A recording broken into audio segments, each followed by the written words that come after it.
Before replay challenges and rule reviews, managers could make themselves part of the show. Listen to how this crew turns Bobby Cox's ejection record into a bigger point about what baseball has lost. Another big reason why is the best NBA coverage belongs to Amazon Prime. Their NBA coverage has been really good. I like that we've had a new sampling of studio shows. I don't have a problem with it. I think NBC's in-game coverage and presentation still slaps, but the studio show Prime continues a hot streak. Number 2, Paramount's Champions League coverage. Incredible hosts, great panel, informative, funny. Everybody really gets along. In terms of chemistry, probably the best chemistry in a standard studio show. And number 1, no surprise here, gold standard now, College Game Day.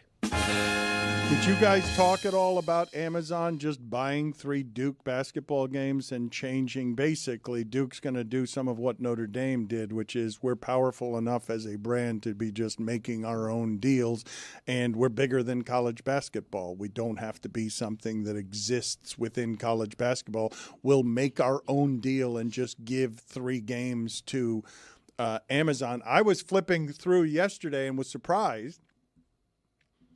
Watched a Marlins-Nats game on Peacock. I'm like, why is this on Peacock? Yeah. When did Peacock? Fanta was there. When did Peacock get? Like, first of all, why is this game being televised nationally? 2 sub-500 teams, the Nationals and the Marlins. Dan was on NBCSN on YouTube TV, in which you can also find the Dan Le Batard Show with Stugotz on presently. Well, I get surprised by that every time. I'm going to tell people where we are, everywhere we are, because we're on in more places than we've ever been. So it's the DraftKings Network, and you can also get us on Samsung TV Plus, the Roku channel, Vizio Watch Free Plus. To find all the places you can watch, go to the DraftKingsNetwork.com, DraftKingsNetwork.com, but also you can watch us on Peacock and NBC Sports now, Monday through Friday from 12 to 3 Eastern, and on YouTube, of course, right now.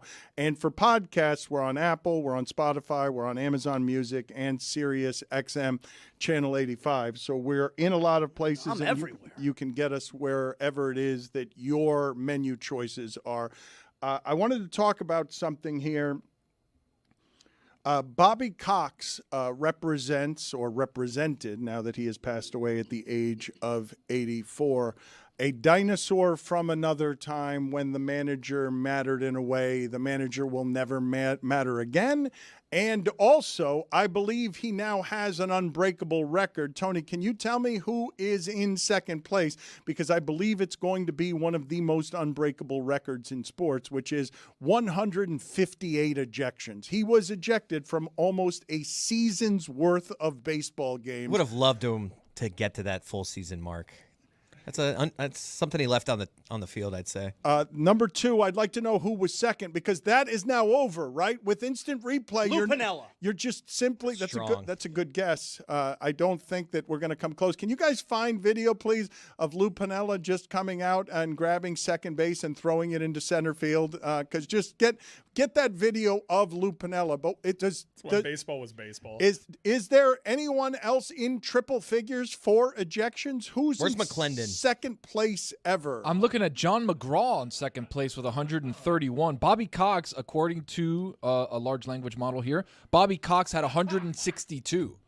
I think that season. I saw this on X yesterday. It's regular season. If you include playoffs, I believe he did get to 162. So he was thrown out of 4 playoff games as well. He was ejected from 4 playoff games. It was 158 regular season. Dan, you often talked about the Superstation. That was a tough week for anybody who grew up with the TBS Superstation, because those 90s Braves represented something to everybody. You either hated them or you loved them, but it brought out a lot of emotion from you. They were in every World Championship discussion, probably didn't live up to their expectations, but they were good every year during the 90s. Ted Turner and Bobby Cox in the span of 5 days, it's a little bit of the 90s dying.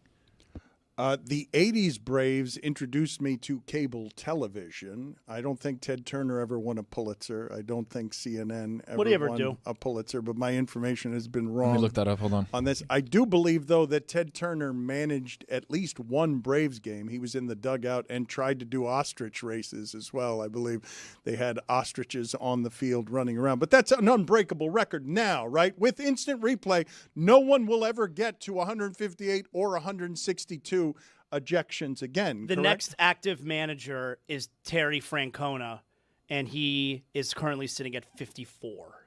He's got a ways to go, but he better get angry. Now, Aaron Boone is on a much better pace than Terry Francona. Like, Aaron Boone is only 7 ejections behind, and he's done like a third of the games that Francona has. So I'd say if there's anyone that can fight this good fight, it is Aaron Boone, but I don't even think he has a chance. Who's the clubhouse leader and respectfully disagreeing? I don't think in the modern age with technology, I think this makes it something that no one's going to be able to get to, because even Aaron Boone, though he gets ejected, I've got to assume empirically ejections are way down, correct? Yes, they have to be. They just not even going to look it up. They are. Don't have to look it up? Come on. Challenges, they got to be down. You Let's all assume they're down. You could get ejected if you challenge the ABS, even though it's completely right, but then you lose your mind and then get kicked out, right? That'd be an easy way to get kicked out. All right, fine, I'll look it up. Yeah, but I don't think it's going to happen 158 times is my only point. I have not talked yet about hockey, and there were a couple of things that I wanted to bring up. I don't know how you guys feel about Carolina being like OKC, where they have not lost a single playoff game yet. I hate the Carolina Hurricanes. I can't believe this is going to work out for them.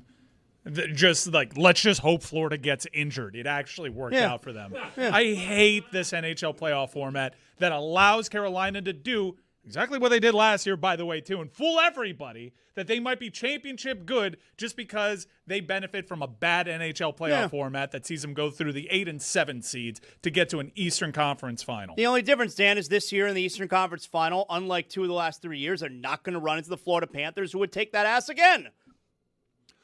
The other thing I wanted to talk to you guys about, it's not just Carolina, but I know you guys hate Tampa as well. Oh, yeah. And the story involving Victor Hedman, I want to get into this because he's the captain of their team. And he missed the last 22 games of the season, including the 7 playoff games. And he did so because he said he needed to take care of his mental health, which is something that everyone can get behind. I just don't think of hockey, where you're expected to play through everything, no matter what it is that's happening with you, but especially if you're the captain. I think that makes you believe it's pretty serious, right? I just can't imagine what it must be for someone to take care of themselves like that, to go against all of the pressures that are in all of your patterns culturally in that sport, to say, I'm feeling frail, I am not available to my teammates, and I'm the captain. I'm the captain of the team. Now, I don't know if you think he would have made a difference in a 7-game series, but I think of the locker room for hockey, and especially when I read his quotes and he's talking about the toll that hockey takes. Was Bobby Cox's ejection record great baseball theater or just a relic of a worse officiating era? Leave your take in the comments and like and subscribe for more clips like this.